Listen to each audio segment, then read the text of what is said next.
वैसे ही सदगुरु ने और संत ने इसको ऐसा साफ कर दिया कुसंस्कार को, इतना ऊंचा उठा दिया अपने संस्कार से कि आज लोग निगाहों में बिठाते हैं। धन्य है वो। ये सदगुरु और संत का महत्व है। इसलिए मां भगवान को डायरेक्ट पकड़ने की आवश्यकता नहीं है। अब बहुत विचित्र बात है, सेवा करो गुरु की और भक्ति मेरी है, ऐसा कोई होगा दुनिया में? तुम दूसरे की नौकरी करो और तनख्वाह वो दे? बोलो ना, प्रैक्टिकल तो ही हो रहा है ना। संत गुरु की सेवा करो, संत की सेवा करो, भक्ति मेरी है, कोई होगा दुनिया में? यह है परमात्मा, उसकी कृपा को समझो।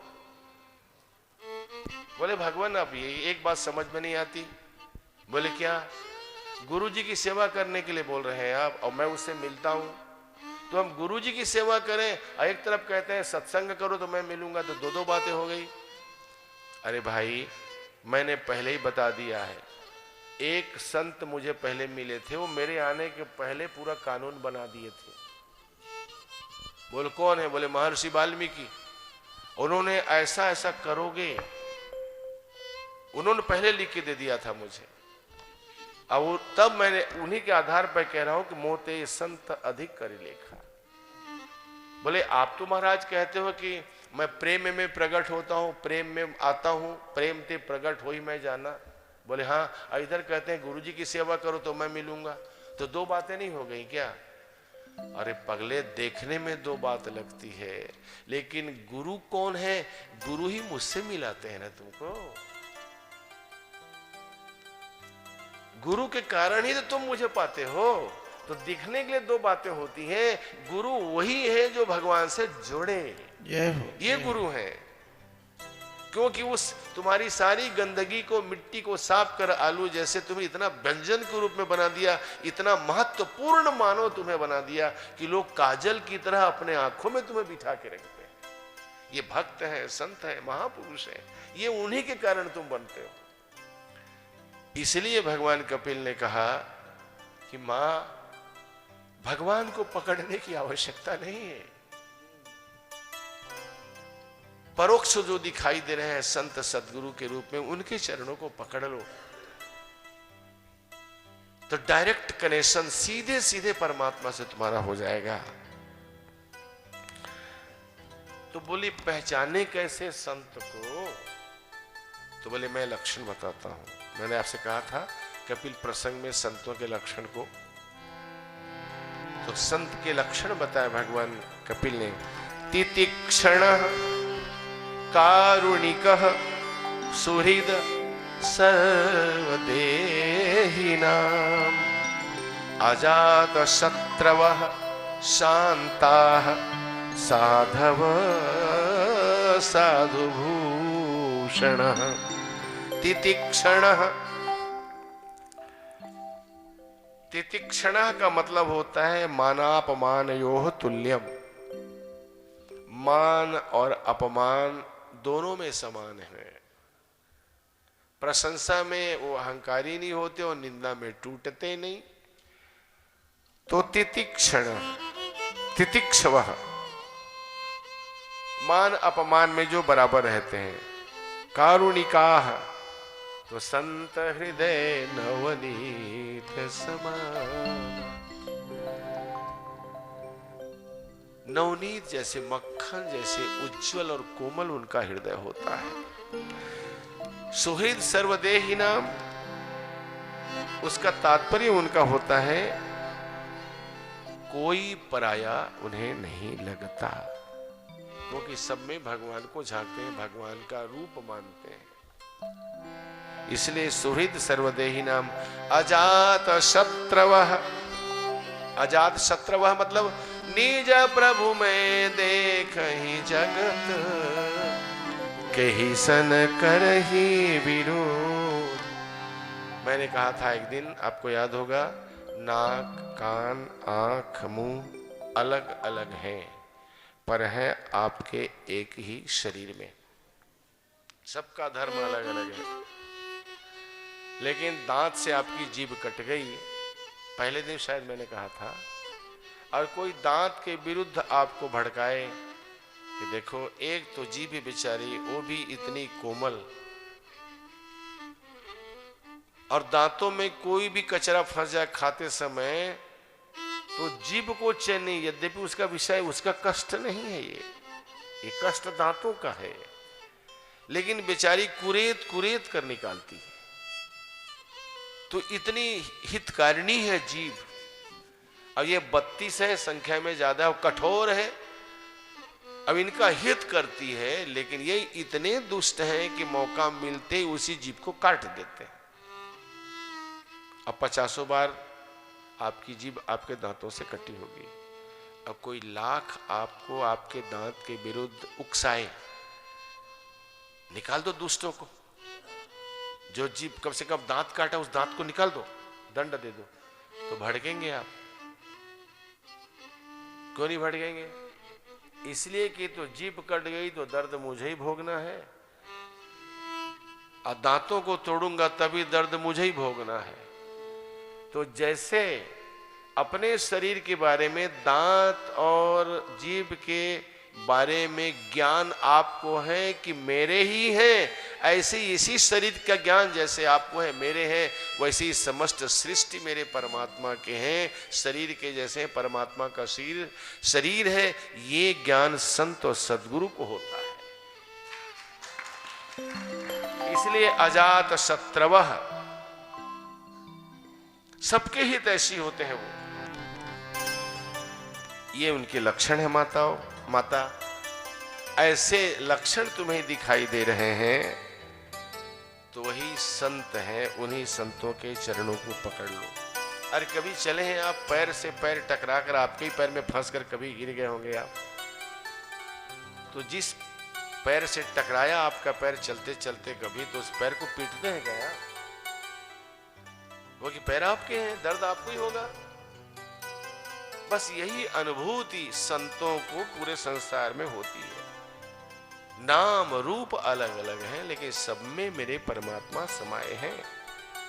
ऐसे संतों का साथ मिले तो मन अपने आप भगवान के चरणार बिंदु में मां पहुंच जाता है। सता प्रसंग मम वीर्य संविदो भवन्ते हितकर्ण रसायना कथा तज्जोषणादाश्वपवर्ग वर्तमनि श्रद्धारतिर्भक्तिरनुक्रमश्यते। भक्त कितने प्रकार के होते हैं भगवान कपिल ने कहा 3 प्रकार के। मूर्ति में ही जो भगवान को देखे वो साधारण भक्त, बहुत ध्यान से समझिएगा इसे। धीरे धीरे धीरे धीरे मूर्ति में वो मूर्ति को नहीं भगवान को झांकता है। जैसे एक दिन क्या हुआ था, एक साधक ने गणेश जी के लिए अनुष्ठान किया, मुझे एक काम कर दीजिए। और अनुष्ठान करते करते, पूजा करते करते 7 दिन का समय उसने लिया था, 7 दिन हो गए और उसका काम पूरा नहीं हुआ, तो नाराज हो गया गणेश जी से। 7 दिन तक तेरी मैंने पूजा की, मेरा काम नहीं किया, अब तेरी पूजा नहीं करूंगा, तुम्हारे बाप की पूजा करूंगा। ये कह के भगवान शिव की पूजा शुरू की। शिव जी की जब पूजा कर रहा था तो पूजा में अगरबत्ती उसने जलाई, तो हवा ऐसे चल रही थी कि अगरबत्ती का धुआं गणेश जी की तरफ जा रहा था। तो उसने कहा पूजा मैं तेरे बाप की करूं, सुगंधी तू लेगा। इसलिए उठा, गणेश जी के सूंड में 2 ठो रुई लगा दी ऐसे, और जैसे ही रुई लगाई उसने गणेश जी प्रकट हो गए। बोल क्या चाहता है?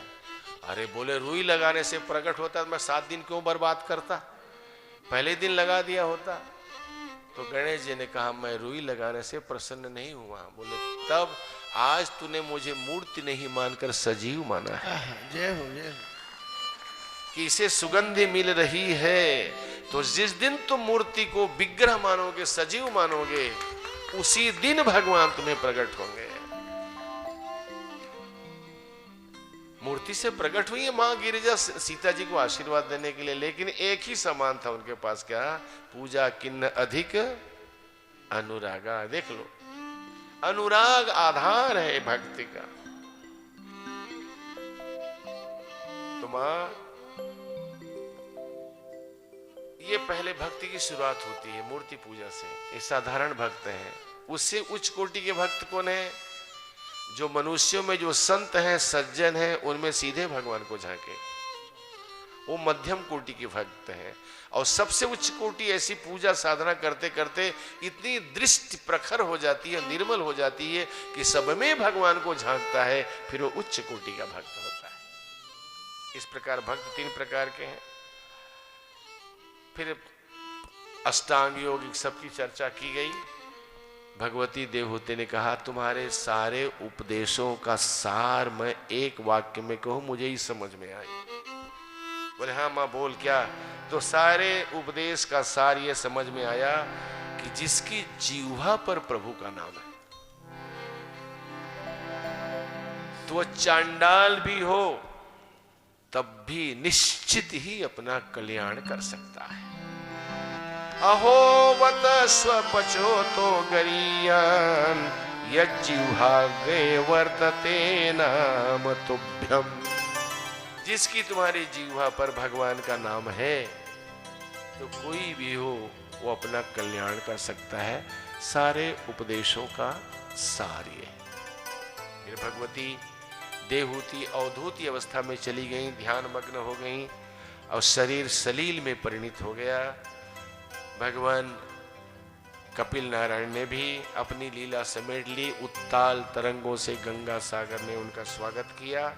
आज भी भगवान कपिल गंगा सागर में है।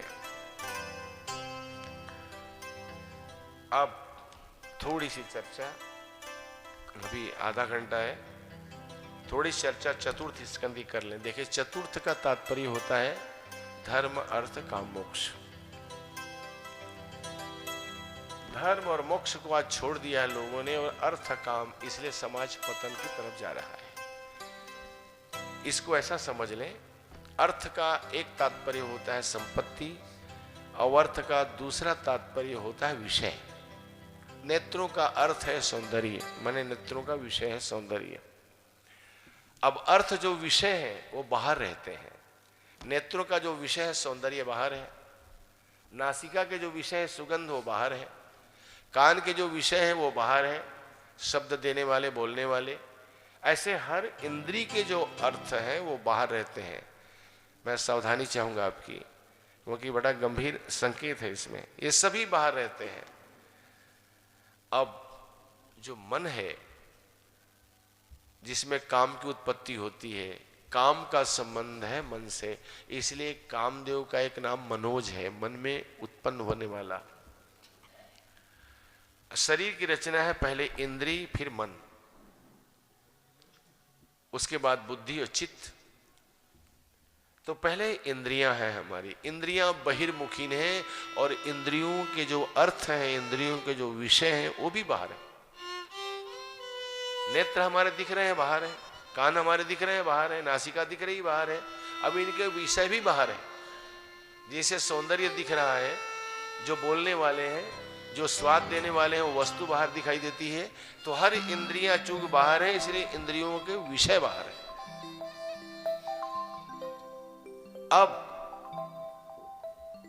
जो मन है, जो भोगता है, वो है भीतर, और मन दिखाई नहीं देता।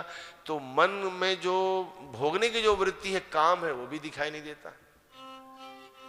मन का जो अर्थ है, मन का जो विषय है, भोग, वो काम भी दिखाई नहीं देता और मन भी नहीं दिखाई देता। अब ये अर्थ और काम, इंद्रिय और मन, ये दोनों मिल जाएंगे, तब ब्रेक लगाने के लिए धर्म की स्थापना बुद्धि पर की गई थी। अरे अन्याय है, ये पाप है, ये अधर्म है,